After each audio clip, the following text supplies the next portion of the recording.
నమస్తే, welcome to non stop news. నేను కార్తిక్. నేను హిమబిందు. తెలంగాణలో ఆర్టీసీ కార్మికుల సమ్మె రెండో రోజు కొనసాగుతోంది. కాంగ్రెస్ ప్రభుత్వం తమ సమస్యలు పరిష్కరించే వరకు సమ్మె విరమించబోమని జేఏసీ నేతలు తేల్చి చెప్పారు.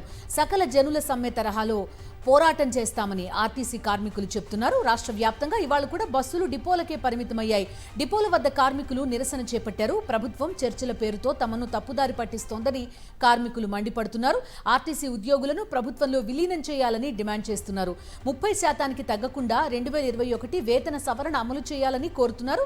రేపటి నుంచి అన్ని డిపోల ఎదుట ఆర్టీసీ జేఏసీ మౌన దీక్షలు చేపట్టనుంది.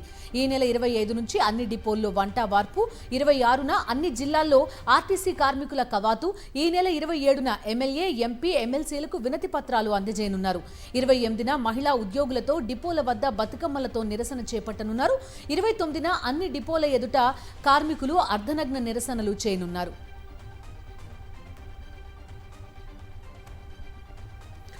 సమ్మె సైరన్ మోగించినా ప్రభుత్వం నుంచి సరైన స్పందన రావడం లేదని ఆర్టీసీ కార్మికులు ఆగ్రహం వ్యక్తం చేస్తున్నారు.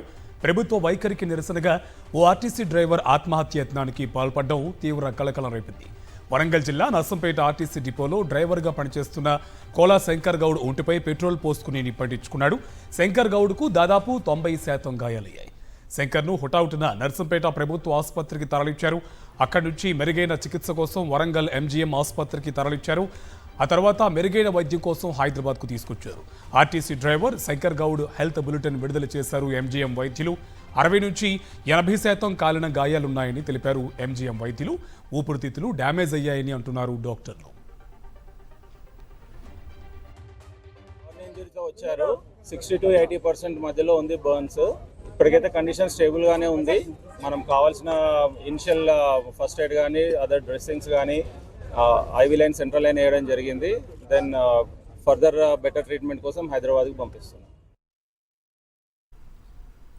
నల్లగొండ డిపో వద్ద ఆర్టీసీ డ్రైవర్ ఆత్మహత్యాయత్నం చేశారు. తమ సమస్యలు పరిష్కరించాలని కోరుతూ డ్రైవర్ పెట్రోల్ పోసుకున్నారు. తోటి కార్మికులు అడ్డుకోవడంతో ప్రమాదం తప్పింది. రెండవ రోజుకు చేరిన ఆర్టీసీ సమ్మెలో ఇప్పటికే 2 కార్మికులు ఆత్మహత్యాయత్నం చేయగా వరంగల్కు చెందిన శంకర్ గౌడ్ పరిస్థితి ప్రస్తుతం విషమంగా ఉంది. నా కార్మికులకు అందరికీ మంచి జరుగుతుందేమో కూతుపోయింది. నా పిల్లలు ఇద్దరే కదా సార్, నా పిల్లలు ఇద్దరు బాధపడే లేదు. నా కార్మికులు అందరూ బాగుపడ్డారు.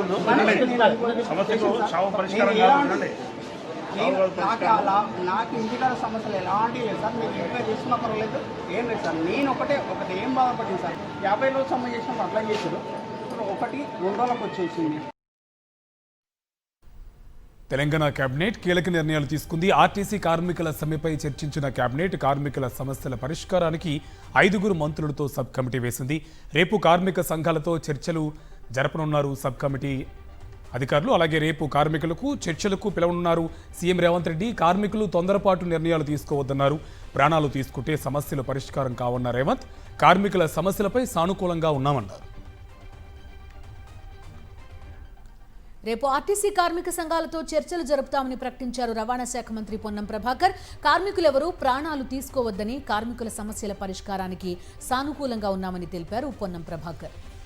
మంత్రివర్గ ఉపసంఘంగా ఉన్నటువంటి రిసోర్స్ మినిస్టర్ గ్రూప్ ఆఫ్ మినిస్టర్స్కి పిలిచి మాట్లాడాలనే ఆలోచన చర్చ జరిగే సందర్భంలోనే మరి వరంగల్, నర్సంపేటలో జరిగిన సంఘటన కానీ ఇంకా ఇతరత్ర కొంత అటువంటి పరిస్థితి దృష్ట్యా మంత్రివర్గం పూర్తి స్థాయిలో కన్సర్న్ ఉంది. ఎవరు కూడా ఆర్టీసీకి సంబంధించి ఒకసారి వాళ్ళు కూడా ఆలోచన చేసుకోవాల్సిన అవసరం ఉంది. కాళేశ్వరంలో బీఆర్ఎస్ అవినీతి చేయలేదని హైకోర్టు చెప్పలేదన్నారు మంత్రి ఉత్తమ్ కుమార్ రెడ్డి. కమిషన్ నివేదిక ఆధారంగా చర్యలు తీసుకోవద్దని మాత్రమే చెప్పిందని స్పష్టం చేశారు. హైకోర్టు తీర్పుపై న్యాయ నిపుణుల సలహా తీసుకుంటున్నామని కేబినెట్ సబ్ కమిటీలో చర్చించి ముందుకు వెళ్తామన్నారు మంత్రి ఉత్తమ్. చాలా అంశాల్లో వాళ్ళు అడిగిన దానికి కోర్టు ఒప్పుకోలేదు, కోర్టు దానికి స్పందించలేదు కూడా. అదేవిధంగా మరి ఇప్పుడు రాష్ట్ర ప్రభుత్వం ముందున్న విషయాలలో మరి సుప్రీంకోర్టు అప్రోచ్ కావాలన్నా, మరి కమిషన్ని ఎక్స్టెండ్ చేయాలన్నా, మరి ఏ విధంగా ముందుకు పోవాలనేది మరి దానికి క్యాబినెట్లో మరి ఒక చిన్న సబ్ కమిటీ వేసుకొని రేపు ఎల్లుండి న్యాయ నిపుణులతో డిస్కస్ చేసి అది ఫైనలైజ్ చేయడం జరుగుతుంది.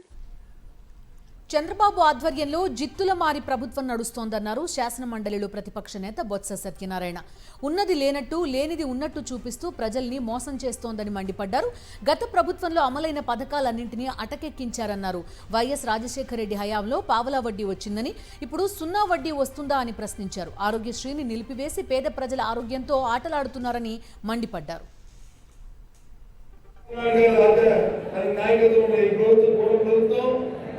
చాలా వృత్తులు మరి ప్రభుత్వం కక్కుటమాల విద్యతో ఉన్నది లేనట్టు లేదు ఉన్నట్టు పదాలు సృష్టించి వారి కార్యక్రమాలు చేసుకుంటూ ప్రజలు మొక్కపెట్టడానికి ప్రయత్నం చేస్తున్న ప్రభుత్వం ప్రతి రాజశేఖర బాబు ఇచ్చారు, ఆ తర్వాత సున్నామని ఇచ్చారు, ఆ తర్వాత అది వచ్చి ప్రభుత్వాలు వచ్చి దాన్ని నిరోధించాయి.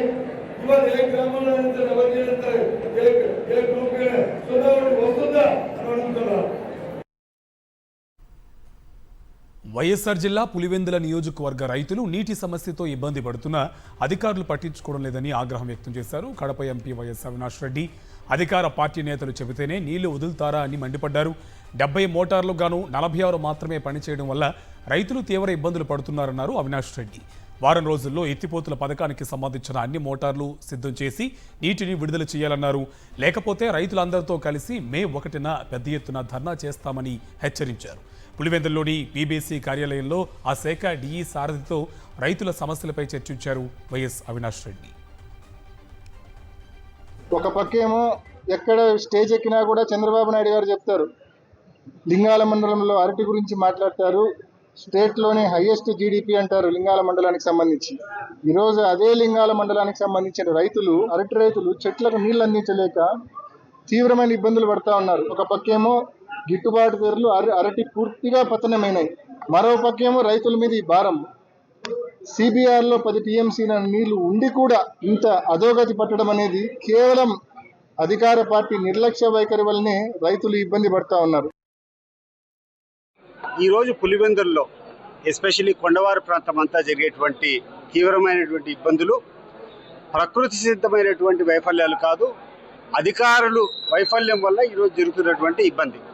ఈరోజు రైతుల పరిస్థితి చాలా దీనంగా మారింది.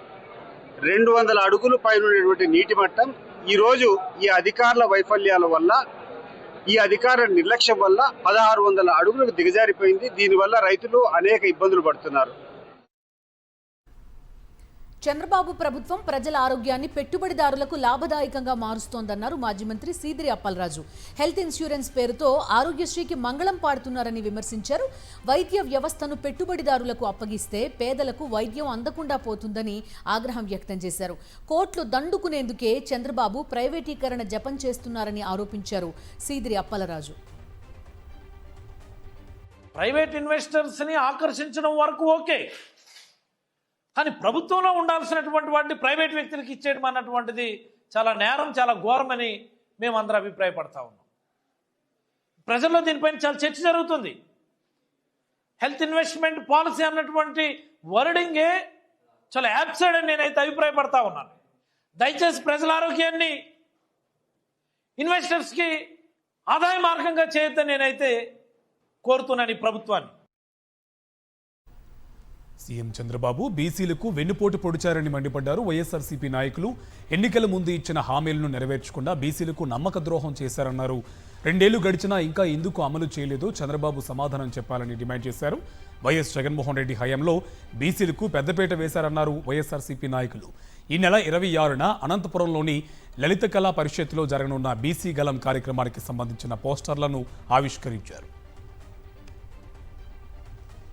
ఈ కూటమి ప్రభుత్వంలో బీసీలలో వచ్చేసి అనగదొక్కే ధోరణిలో కూడా ఈ రోజు కూడా పోతా ఉంది. బీసీ వారు గలమిప్పితే, వారికి జరిగిన అన్యాయాన్ని గలమిప్పితే చాలు ఈ రోజు వారిపైన కూడా తప్పుడు కేసులు పెట్టి వారిని అనేక రకాల కూడా ఈ రోజు కూడా సతమతమయ్యేటట్లు చేస్తా ఉంది ఈ ప్రభుత్వం. జిల్లాలో అందరూ కూడా వెనుకబడిన కులాల వారు, నాయకులు, కార్యకర్తలు పెద్ద ఎత్తున రేపు 26వ తేదీ లలిత పరిషత్తులో 10 గంటలకు జరిగే ఈ సమావేశానికి ప్రతి ఒక్కరు కూడా వచ్చి ఆ సమీక్షలో కూడా పాల్గొని వారి యొక్క విలువైన సూచనలు కూడా ఇవ్వాలని చెప్పేసి కూడా వైఎస్ఆర్ కాంగ్రెస్ పార్టీ తరఫున మేము అభ్యర్థిస్తున్నాం.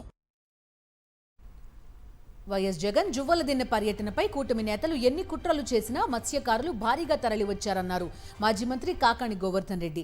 బీద మస్తాన్రావు కావలి సీఐ ప్రోద్బలంతోనే బోట్లు విడుదల చేశారన్నారు. తప్పు చేశారని మత్స్యకారుల కుటుంబాలకు జరిమానా విధించిన విషయాన్ని గుర్తు చేశారు. మత్స్యకారులను బలి చేసిన బీద మస్తాన్రావుపై మాత్రం చర్యలు ఎందుకు తీసుకోవడం లేదని ప్రశ్నించారు కాకాణి. సాగర్ డిఫెన్స్ కి సంబంధించి జువ్వలదిన్నెకి వచ్చాడో ఆ రోజే ఈ బోట్లకు సంబంధించి దొంగతనంగా తరలించడానికి ఏర్పాట్లు మొదలయ్యాయి. ఇందులో భాగంగా పోలీసులు జోక్యం చేసుకున్నారు. వీళ్ళందరూ కలిసి మభ్యపెట్టారు. ఆ తోటయ్య అనేటువంటి వ్యక్తి కాపు ఎవరైతే ఉన్నారో స్పష్టంగా అందరి ముందు ఏప్రిల్ 6వ తేదీ పాకాల్లో జరిగినటువంటి మత్స్యకారుల సమావేశంలో స్పష్టంగా చెప్పాడు. అందరు కలిసి మత్స్యకారులను బలి చేసి వాళ్ళకి సంబంధించి జరిమానా వేసి తప్పు వాళ్ళు నిర్ధారించిన తర్వాత ఆ తప్పు చేసినటువంటి వ్యక్తులను ఈ ప్రభుత్వం పట్టించుకుంటుందా లేదా? ఏపీ ఎన్జీఓ మాజీ అధ్యక్షుడు అశోక్ బాబుపై తీవ్రస్థాయిలో ఫైర్ అయ్యారు. ఏపీ జీఈఎఫ్ రాష్ట్ర అధ్యక్షుడు కె వెంకట్రామరెడ్డి అశోక్ బాబుకు ఉద్యోగుల గురించి మాట్లాడే హక్కు లేదని మండిపడ్డారు. ఉద్యోగులను రాజకీయాలకు వాడుకున్నది చంద్రబాబు కాదా అని ప్రశ్నించారు. నల్ల చొక్కాలు వేసుకుని ఢిల్లీలో ధర్నాలు చేయించలేదా అని నిలదీశారు వెంకట్రామరెడ్డి. నేను ఛాలెంజ్ చేస్తున్నా, మీరు కాదు మీ పచ్చ మీడియా పచ్చ జర్నలిస్టులు ఎవరైనా కూడా వెతికి ఎక్కడైనా వెతకండి, సోషల్ మీడియా అంతా వెతకండి. నేను ఎక్కడైనా పార్టీ జెండా పట్టుకొని ప్రచారం చేసిన మేము పలానా పార్టీకి వైఎస్ఆర్సీపీకి ఓటేసిన అని చెప్పి నన్ను ఒక వీడియో ఉంటే చూపించండి. అసలు ఉద్యోగులను రాజకీయంగా వాడుకునేది తెలుగుదేశం పార్టీ కాదా? అశోక్ బాబు గారు ఢిల్లీలో ముఖ్యమంత్రి గారు ఉద్యోగులతో ధర్నా చేయించింది వాస్తవం కాదా? మీ టీడీపీ పార్టీ ధర్నా కార్యక్రమంలో ఉద్యోగులను నల్లచొక్కాలు వేసి కూర్చోబెట్టి వాళ్ళని బీజేపీతో తిట్టించింది వాస్తవం కాదా? ప్రధానమంత్రి మోడీ గారిని వ్యక్తిగతంగా తిట్టించింది వాస్తవం కాదా? వీటన్నిటికి సంబంధించిన వీడియోలు లేవా? వీటన్నిటికి సంబంధించిన ఫోటోలు లేవా? జయమంగళ వెంకటరమణ రాజీనామాను మండలి చైర్మన్ తిరస్కరించారు. 2024 నవంబర్లో ఎమ్మెల్సీ పదవికి జయమంగళ రాజీనామా చేశారు.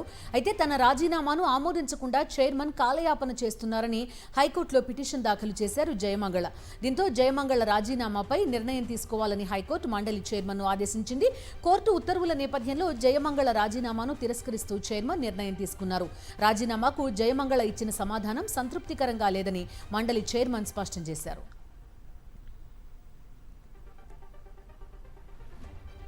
విజయనగరం జిల్లాలో కూటమికి గట్టి షాక్ తగిలింది. గజపతి నగరం నియోజకవర్గానికి చెందిన టీడీపీ జనసేన నాయకులు భారీ సంఖ్యలో వైఎస్ఆర్ కాంగ్రెస్ పార్టీలో చేరారు. వైఎస్ఆర్సీపీ విస్తృత స్థాయి సమావేశంలో మాజీ ఎమ్మెల్యే బొత్స అప్పలనరసయ్య ఆధ్వర్యంలో వారు పార్టీలో చేరారు. జెడ్పీ చైర్మన్ మజ్జి శ్రీనివాసరావు 30 మంది టీడీపీ జనసేన నాయకులకు కండువాలు కప్పి పార్టీలోకి ఆహ్వానించారు.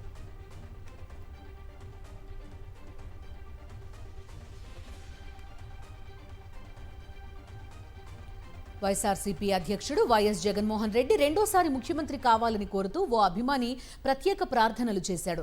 జనగామ జిల్లా బచ్చన్నపేట మండలం లింగంపల్లికి చెందిన బొడ్డు ప్రవీణ్ తొలి నుంచి వైఎస్ జగన్ కు వీరాభిమాని. వైఎస్ జగన్ రెండోసారి సీఎం కావాలని కోరుతూ క్రీస్తు జ్యోతి చర్చ్ ఆర్చ్ నుంచి మందిరం లోపలికి మోకాళ్లపై నడుచుకుంటూ వెళ్లి ప్రార్థనలు చేశారు. త్వరలోనే భద్రాచలం నుంచి విజయవాడ కనకదుర్గమ్మ ఆలయం వరకు పాదయాత్ర కూడా చేయనున్నట్టుగా తెలిపారు ప్రవీణ్. పిఠాపురం జనసేన నాయకులపై తీవ్ర ఆగ్రహం వ్యక్తం చేశారు జనసేన ఎమ్మెల్సీ నాగబాబు.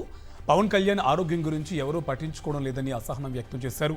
కాపు కార్పొరేషన్ కళ్యాణ మండపం గురించి ఓ జనసేన నేత అడగగా దానికి సమాధానం చెప్పడం మానేసి పవన్ ఆరోగ్యం గురించి అడిగారా అంటూ మండిపడ్డారు. పవన్ ఆరోగ్యం గురించి మీకెవరికి పట్టదా, మీకు సెన్స్ ఉందా అంటూ అసహనం ప్రదర్శించారు. చివరకు జనసేన నేతలు సారీ చెప్పడంతో నాగబాబు శాంతించారు.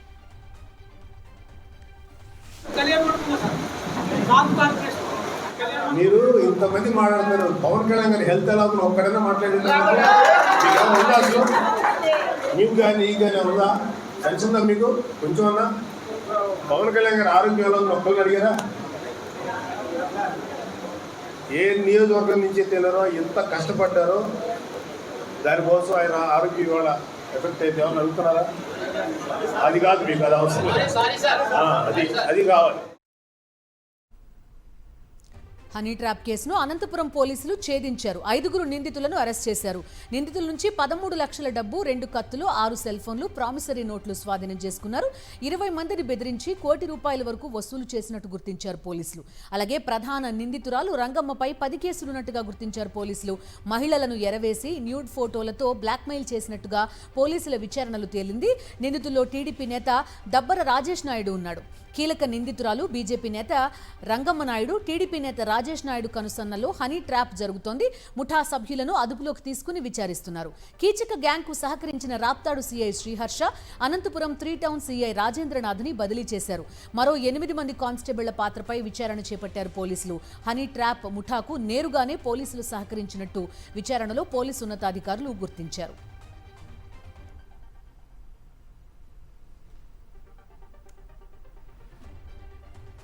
ప్రభుత్వ జూనియర్ కాలేజీల్లో పనిచేస్తున్న కాంట్రాక్ట్ లెక్చరర్లను వేధిస్తోంది కూటమి ప్రభుత్వం. 12 నెలలు పనిచేస్తే 11 మాసాలకి జీతాలు ఇస్తామని చెబుతుంది. 2 ఏళ్లుగా ఇదే పద్ధతి అవలంబిస్తోంది. పైగా మే నెలలో పనిచేయని వారిని వచ్చే విద్యా సంవత్సరంలో రెన్యువల్ చేయమంటూ ఆర్జేడీ హెచ్చరిక జారీ చేశారు. వైఎస్ జగన్ హయాంలో తమకు 12 నెలలకు వేతనాలు ఇచ్చేవారని కాంట్రాక్ట్ లెక్చరర్లు చెబుతున్నారు. 11 నెలలకే జీతాలు ఇచ్చి తమ పొట్ట కొట్టొద్దని వాపోతున్నారు వారు.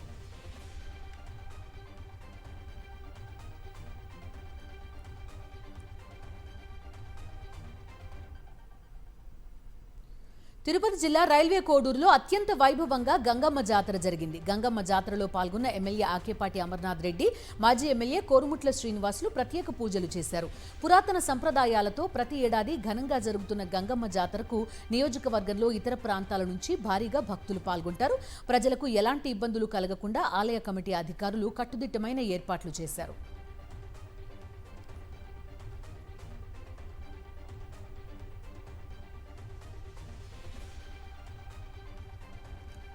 సికింద్రాబాద్లో కల్తీ టీ పొడి ముఠా గుట్టురట్టయింది. కల్తీ టీ పొడి స్థావరంపై పోలీసులు దాడులు చేశారు. దాదాపు 1000 కేజీల నకిలీ టీ పొడిని స్వాధీనం చేసుకున్నారు. 3000 కేజీల కాలం చెల్లిన టీ పౌడర్ కూడా సీజ్ చేశారు. నకిలీ టీ పొడి దందా నడిపిస్తున్న 10 మందిని అరెస్ట్ చేశారు హైదరాబాద్ పోలీసులు. కల్తీ నకిలీ పదార్థాలు తయారు చేసి ప్రజలకు అంటగడుతూ జనం ప్రాణాలతో చెలగాటమాడుతున్నారు కేటుగాలు.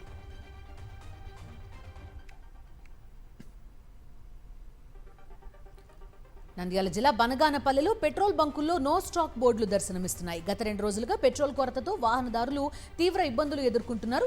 గంటల తరబడి పెట్రోల్ బంకుల వద్ద పడిగాపులు పడుతున్నా పెట్రోల్ దొరకపోవడంతో లబోదిబోమంటున్నారు.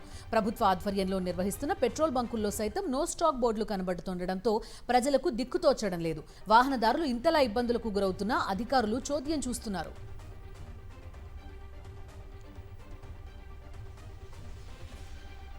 రాజన్న సిరిసిల్ల జిల్లాలో గాలివాన బీభత్సం సృష్టించింది. జిల్లా కేంద్రంలో పలుచోట్ల బార్కేడ్లు కొట్టుకుపోవడంతో పాటు ప్రధాన రహదారులపై చెట్లు విరిగిపడ్డాయి. మొదటి బైపాస్ రోడ్లో రేకుల షెడ్డు లేచి వచ్చి రహదారిపై పడడంతో ట్రాఫిక్కు తీవ్ర అంతరాయం ఏర్పడింది. గాలివానకు గోడలు కూలి 6గురికి తీవ్ర గాయాలవడంతో ఆసుపత్రికి తరలించారు. ప్రస్తుతం వారిలో 2 పరిస్థితి విషమంగా ఉంది. తెలంగాణలో ప్రభుత్వం తీసుకొచ్చిన యూరియా యాప్ని రద్దు చేయాలని కోరుతూ బీఆర్ఎస్ నేత శ్రీనివాస్ రెడ్డి దాఖలు చేసిన పిటిషన్ను హైకోర్టు విచారించింది. రాష్ట్రంలో దాదాపు 70 లక్షల మంది రైతులు వ్యవసాయ రంగంపై ఆధారపడి జీవిస్తున్నారని, రైతుల్లో అధిక శాతం నిరక్షరాస్యులు ఉన్నారని పిటిషనర్ల తరపున న్యాయవాది వాదనలు వినిపించారు. ఈ యాప్ వల్ల రైతులంతా వ్యవసాయ అధికారులపై, ప్రైవేట్ నెట్ సెంటర్లపై ఆధారపడాల్సిన దుస్థితి ఉందని, యూరియా యాప్ ద్వారా యూరియా బస్తాలు బుక్ చేయించుకోవాలంటే ఇతర సంస్థలపై రైతులు ఆధారపడి అధిక మొత్తంలో డబ్బులు చెల్లించాల్సి వస్తోందని పిటిషనర్ల తరపున న్యాయవాది కోర్టుకు వివరించారు. వాదనల అనంతరం 2 వారాల్లో కౌంటర్ దాఖలు చేయాల్సిందిగా తెలంగాణ రాష్ట్ర ప్రభుత్వాన్ని సీజేతో కూడిన ధర్మాసనం ఆదేశించింది. యూరియా యాప్ ఇలాగే కొనసాగినట్లయితే రైతులు బ్లాక్ మార్కెట్ బాట పట్టాల్సిన రోజులొస్తాయన్నారు బీఆర్ఎస్ నేత శ్రీనివాస్ రెడ్డి. రైతులు యూరియాను సక్రమంగా వేయకపోతే పంట దిగుబడి పూర్తిగా తగ్గిపోతుందన్నారు.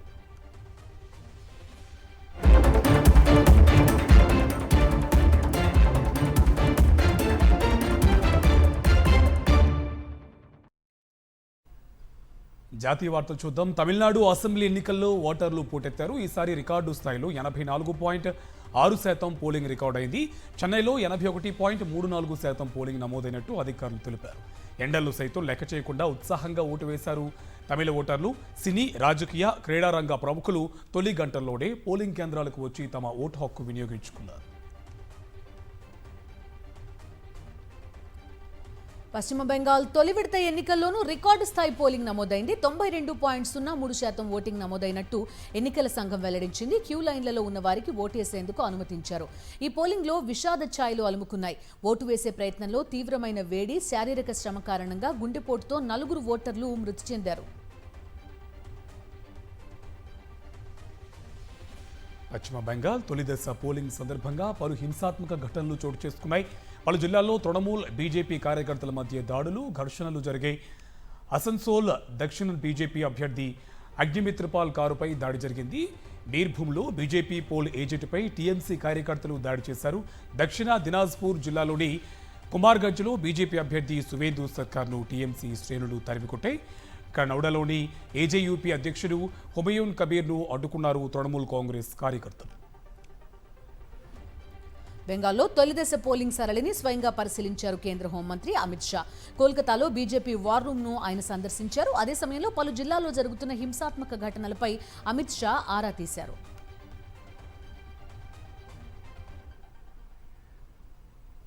పశ్చిమ బెంగాల్లో తొలిదశ ఓటింగ్లో ఏనుగు కలకల రేపింది. జార్గ్రామ్ జిల్లాలోని జితుసోల్ స్కూల్లో ఏర్పాటు చేసిన పోలింగ్ కేంద్రం వద్దకు పెద్ద ఏనుగు వచ్చింది. ఓటు వేసేందుకు వచ్చిన వారంతా ఏనుగును చూసి భయాందోళనకు చెందారు. కొంతసేపు తర్వాత ఆ ఏనుగు అక్కడి నుంచి వెళ్ళిపోయింది. దీంతో ఓటర్లు ఊపిరి పీల్చుకున్నారు. 15 ఏళ్ల జంగిల్ రాజ్ నుంచి పశ్చిమ బెంగాల్కు అతి త్వరలో విముక్తి లభిస్తుందన్నారు ప్రధాని నరేంద్ర మోదీ. బెంగాల్ ఓటర్లు మార్పు కోసం ఓటేస్తున్నారని తెలిపారు. రెండో దశ ప్రచారంలో భాగంగా ర్యాలీలతో పాటు బహిరంగ సభల్లో పాల్గొన్నారు. మే 4న బెంగాల్లో కమలం వికసిస్తుందని ధీమా వ్యక్తం చేశారు. భారీగా నమోదవుతున్న పోలింగ్ శాతం మార్పుకు సంకేతమన్నారు మోదీ.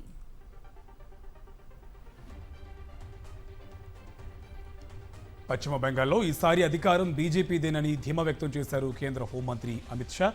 మే 5న దీదీ ఆట ముగుస్తుంది. బీజేపీ ప్రభుత్వం పూర్తి మెజారిటీతో ఏర్పాటు అవుతుందన్నారు. రెండో విడత ఎన్నికల్లోనూ కమలం గుర్తుపై ఓటు వేయాలని పిలుపునిచ్చారు. చొరబాటుదారుల నుంచి విముక్తి కల్పించేందుకు బీజేపీని గెలిపించాలని కోరారు అమిత్ షా. దేశంలో పెట్రోల్, డీజిల్ ధరలు పెరుగుతాయంటూ జరుగుతున్న ప్రచారాన్ని ఖండించింది కేంద్రం. చమురు ధరలు పెంచే ఆలోచన లేదని క్లారిటీ ఇచ్చింది. ఇంధన ధరల పెంపు ప్రతిపాదన ఏది పరిశీలనలో లేదని స్పష్టం చేసింది కేంద్ర పెట్రోలియం శాఖ. భారత్, చైనా దేశాల మధ్య దౌత్య సంబంధాల్లో కీలక పరిణామం చోటు చేసుకుంది. 5 ఏళ్లుగా చైనా జాతీయులకు నిలిపివేసిన పర్యాటక వీసాలను పునరుద్ధరించాలని భారత ప్రభుత్వం నిర్ణయించింది. ఈ మేరకు కేంద్ర హోంశాఖ మార్గదర్శకాలు జారీ చేసింది. 2020లో గల్వాన్ లోయలో ఇరు దేశాల సైనికుల మధ్య ఘర్షణల తర్వాత చైనా జాతీయులకు భారత్ టూరిస్ట్ వీసాల జారీని నిలిపివేసింది. ప్రైవేట్ స్కూళ్ల విషయంలో రాష్ట్ర ప్రభుత్వాలకు నోటీసులు జారీ చేసింది జాతీయ మానవ హక్కుల కమిషన్. జాతీయ స్కూల్ బ్యాగ్ విధానం ప్రకారం ప్రైవేట్ స్కూళ్లపై చర్యలు తీసుకోవాలని ఆదేశించింది. ప్రైవేట్ స్కూళ్లపై వెంటనే నివేదిక ఇవ్వాలని రాష్ట్ర ప్రభుత్వాలను కోరింది. తమ వద్దే పాఠ్య పుస్తకాలు కొనుగోలు చేయాలని పాఠశాలలు ఒత్తిడి చేస్తున్నాయని కొందరు విద్యార్థులు చేసిన ఫిర్యాదుతో ఈ చర్యలు తీసుకుంది ఎన్హెచ్ఆర్సీ. ఉత్తరప్రదేశ్లోని మీర్జాపూర్లో ఘోర రోడ్డు ప్రమాదం జరిగింది. ఈ ఘటనలో 11 మంది మృతి చెందారు. కంకర లోడుతో ఉన్న లారీ వేగంగా వచ్చి తొలుత కారును ఢీకొట్టింది. దీంతో కారు దాని ముందున్న బొలెరోను తాకడంతో ఒక్కసారిగా మంటలు చెలరేగాయి. ఫలితంగా 2 వాహనాల్లో 11 మంది అక్కడికక్కడి సజీవ దహనమయ్యారు. లారీ డ్రైవర్ పరిస్థితి విషమంగా ఉంది. కేరళలో ఇంట్లో ఆడుకుంటున్న ఒక బాలుడు అల్యూమినియం పాత్రలో ఇరుక్కుపోయాడు. ఆ పాత్రలోంచి బయటకు రాలేక నానా కష్టాలు పడ్డాడు. తల్లిదండ్రుల ప్రయత్నాలు కూడా విఫలం కావడంతో పోలీసులను ఆశ్రయించారు. ఎట్టకేలకు అగ్నిమాపక సిబ్బందితో పాటు రెస్క్యూ సర్వీసెస్ బృందం కట్టర్ ద్వారా పాత్రను కట్ చేసి బాలుడిని బయటకు తీసింది. అయితే ఈ తతంగం జరుగుతున్నంతసేపు ఆ బాలుడు ఏడ్చి గోల చేయకుండా ప్రశాంతంగా సహకరించడం విశేషం.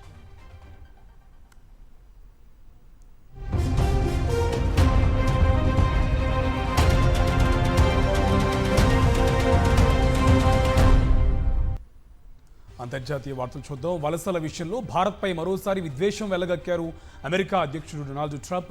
భారత్ను నరకంతో పోల్చిన ఓ లెటర్ను ఆయన సోషల్ మీడియాలో షేర్ చేశారు. American radio host Michael Savage share చేసిన లేఖను ట్రంప్ రీపోస్ట్ చేయడం చర్చనీయాంశంగా మారింది. జన్మతః పౌరసత్వం అంశాన్ని ప్రస్తావిస్తూ మైఖేల్ జాత్యహంకార వ్యాఖ్యలు చేశారు. ఈ లేఖనే ట్రంప్ రీపోస్ట్ చేశారు. అయితే ట్రంప్ షేర్ చేసిన లెటర్కి ఘాటుగా కౌంటర్ ఇస్తూ ఎక్స్లో పోస్ట్ చేసింది హైదరాబాద్లోని ఇరాన్ కాన్సులేట్. నాగరికతకు భారత్ పుట్టినిల్లని గుర్తు చేసింది. ఇరాన్ నాగరికతను తుడిచిపెట్టేస్తానని బెదిరిస్తున్న వార్ క్రిమినల్ ప్రెసిడెంట్ అన్న దేశమే అసలైన నరకం అంటూ అమెరికా ట్రంప్పై విమర్శలు ఎక్కుపెట్టింది. డివైడ్ అండ్ రూల్ ఒక విధానమని, ట్రంప్ పాలించకుండానే విభజిస్తున్నారని సెటైర్లు వేసింది.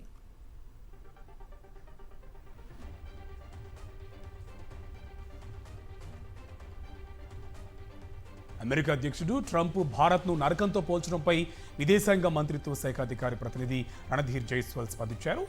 ఆ కథనాలను తాము చూశామని, వాటిని అక్కడితోనే వదిలేస్తున్నామని ప్రకటించారు. అమెరికా ఇరాన్ మధ్య రెండో దశ శాంతి చర్చలపై ప్రతిష్టంభన నెలకొంది. పాక్ వేదికగా బుధవారం ఈ చర్చలు జరగాల్సి ఉండగా తమ ప్రతినిధులను ఇస్లామాబాద్కు పంపడానికి టెహ్రాన్ నిరాకరించింది. ఈ నేపథ్యంలో ఇరాన్తో రెండో విడత శాంతి చర్చలపై ట్రంప్ కీలక ప్రకటన చేశారు. శాంతి చర్చలపై గుడ్ న్యూస్, శుక్రవారమే రావచ్చని ట్రంప్ ప్రకటించారు. 72 గంటల్లోగా శాంతి చర్చలు తిరిగి ప్రారంభం కావచ్చని తెలిపారు. శుక్రవారం చర్చలు జరుగుతాయని ట్రంప్ చేసిన ప్రకటనను ఇరాన్ ఖండించింది. చర్చలు జరపడానికి ఎలాంటి నిర్ణయం తీసుకోలేదని, ట్రంప్ అబద్ధం చెప్తున్నారని ఆరోపించారు. త్వరలోనే రెండో దశ శాంతి చర్చలు ప్రారంభమయ్యే ఛాన్స్ ఉందని ట్రంప్ ప్రకటించిన కాసేపటికే భారీ బల ప్రదర్శన చేసింది ఇరాన్. ఒక భారీ వాహనంపై తమ దేశానికి చెందిన అధునాతన బాలిస్టిక్ క్షిపణి ఖదర్ను ప్రదర్శనకు ఉంచి ఊరేగింపు జరిపింది. ఈ ర్యాలీలో పెద్ద సంఖ్యలో ప్రజలు పాల్గొని నినాదాలు చేస్తూ ర్యాలీగా బయలుదేరారు.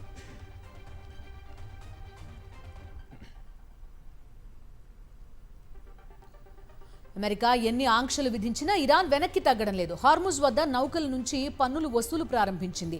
తొలి విడత కలెక్ట్ చేసిన ఆదాయాన్ని తమ దేశంలోని సెంట్రల్ బ్యాంక్లో డిపాజిట్ చేసినట్టు Iran deputy Hamid Reza Haji ప్రకటించారు.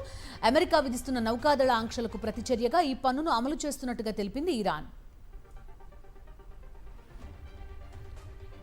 హిందూ మహాసముద్రంలో ఇరాన్కు చెందిన ఓ నౌకను సీజ్ చేసింది అమెరికా. మెజెస్టిక్ ఎక్స్ పేరుతో ఉన్న నౌకను తమ దళాలు స్వాధీనం చేసుకున్నట్టు అమెరికా ప్రకటించింది. ఆ నౌకలో ఇరాన్ చమురును అక్రమంగా తరలిస్తున్నట్టు పేర్కొంది. ఇరాన్కు సైనిక సాయం అందించే నౌకలను సముద్ర మార్గంలో అక్రమ రవాణా నెట్వర్క్ను అడ్డుకుంటూనే ఉంటామని ఎక్స్లో పోస్ట్ చేసింది అమెరికా. హార్ముజ్లో నిన్న 2 భారీ షిప్లను ఐఆర్జీసీ బలగాలు ధ్వంసం చేశాయి.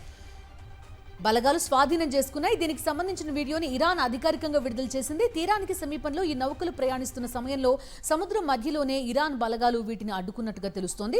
నౌకల స్వాధీనం తర్వాత వాటిని ఇరాన్ ప్రాంతీయ జలాల్లోకి మళ్లించినట్టు సమాచారం. వీటిలో ఒకటి భారత్కు వస్తున్న షిప్ కూడా ఉన్నట్టుగా తెలుస్తోంది.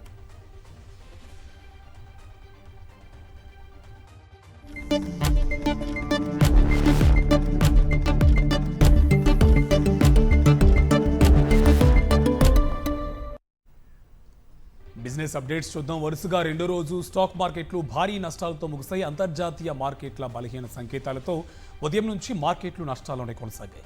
చివరకు 852 పాయింట్లు నష్టపోయిన సెన్సెక్స్ 77,664 వద్ద ముగిసింది. నిఫ్టీ 205 పాయింట్ల నష్టంతో 24,173 వద్ద స్థిరపడింది.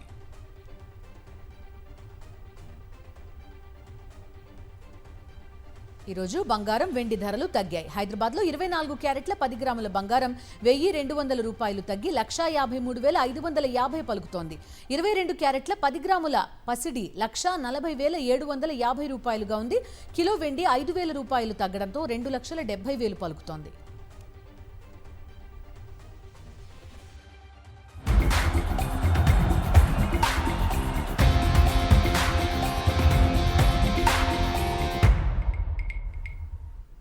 స్పోర్ట్స్ అప్డేట్స్ చూద్దాం. ముంబై ఇండియన్స్ ముందు 208 పరుగుల లక్ష్యం ఉంచింది చెన్నై సూపర్ కింగ్స్.